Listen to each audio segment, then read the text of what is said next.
বাংলাদেশের প্রধানমন্ত্রী তিনি আমাকে বলেছেন বসেই বক্তব্য দেওয়ার জন্য।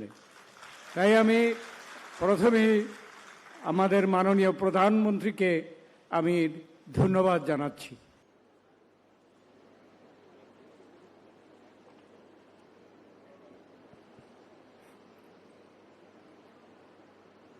বিসমিল্লাহির রহমানির রহিম।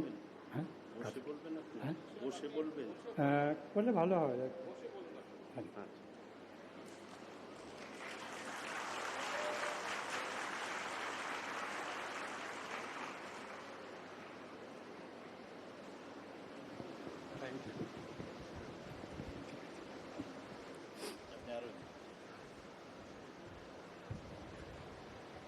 বিসমিল্লাহির রহমানির রহিম।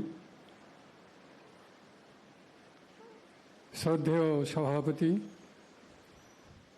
মাননীয় প্রধানমন্ত্রী, সম্মানিত মন্ত্রীবর্গ ও সংসদ সদস্যবৃন্দ এবং সমবেত সভাজন, আসসালামু আলাইকুম।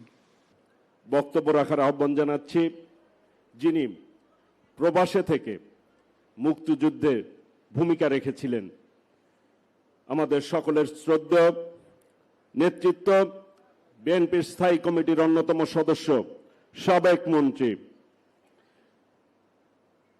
সাবেক ঢাকা বিশ্ববিদ্যালয়ের শিক্ষক, জননেতা ডক্টর খন্দকার মোশাররফ হোসেন এমপি। আমি আসলে অসুস্থ, কিন্তু এমন অসুস্থ না যে আমি মাইকে গিয়ে দাঁড়িয়ে বক্তব্য রাখতে পারবো না। কিন্তু আজকে যিনি প্রধান অতিথি, বাংলাদেশের প্রধানমন্ত্রী, তিনি আমাকে বলেছেন বসেই বক্তব্য দেওয়ার জন্য।